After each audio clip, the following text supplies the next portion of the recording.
खूबसूरती की हमेशा तारीफ। एक आदमी ने एक बहुत ही खूबसूरत लड़की से शादी की। शादी के बाद दोनों की जिंदगी बहुत अच्छे से चल रही थी। वह उसे बहुत मानता था और उसकी खूबसूरती की तारीफ हमेशा करता था। समय बीतता गया। कुछ महीने के बाद लड़की चर्म रोग से ग्रसित हो गई और धीरे धीरे उसकी खूबसूरती जाने लगी। खुद को इस तरह देख उसके मन में डर बैठ गया कि यदि वह बदसूरत हो गई तो उसका पति उससे नफरत करने लगेगा और वह उसकी नफरत बर्दाश्त नहीं कर पाएगी। इस बीच पति को एक दिन किसी काम से शहर से बाहर जाना पड़ा। अपना काम खत्म कर जब वह घर वापस लौट रहा था तो उसका रास्ते में ही एक्सीडेंट हो गया। एक्सीडेंट में उसने अपनी दोनों आंखें खो दी, लेकिन तभी भी उन दोनों की जिंदगी सामान्य तरीके से आगे बढ़ती रही। समय बीतता गया और अपने चर्म रोग के कारण लड़की ने अपनी खूबसूरती पूरी तरह गंवा दी। अब वह लड़की एकदम बदसूरत हो गई, लेकिन अंधे पति को इस बारे में कुछ भी पता नहीं था, इसलिए उनके खुशहाल विवाहित जीवन पर कोई प्रभाव नहीं पड़ा।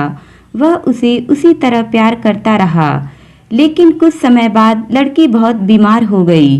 एक दिन उस लड़की की मौत हो गई। पति अब अकेला हो गया था। उसका मन बहुत दुखी था। वह उस शहर को छोड़कर जाना चाहता था। उसने अंतिम संस्कार की सारी विधि की और शहर छोड़कर जाने लगा। तभी एक आदमी ने पीछे से उसे बुलाया और पास आकर कहा, अब तुम बिना सहारे के अकेले कैसे चल पाओगे? इतने साल तो तुम्हारी पत्नी तुम्हारे साथ रहती थी और तुम्हारी मदद भी किया करती थी। पति ने जवाब दिया, दोस्त, मैं अंधा नहीं हूँ। मैं बस अंधा होने का नाटक कर रहा था, क्योंकि मेरी पत्नी को जब पता चल जाता कि मैं उसकी बदसूरती को देख सकता हूँ तो यह उसे उसके रोग से ज़्यादा दर्द देता। इसलिए मैंने इतने साल अंधे होने का दिखावा किया। वह बहुत अच्छी पत्नी थी। मैं बस उसे खुश रखना चाहता था। सीख, खुश रहने के लिए हमें एक दूसरे की कमियों के प्रति आंखें बंद कर लेनी चाहिए और उन कमियों को नज़रअंदाज कर देना चाहिए।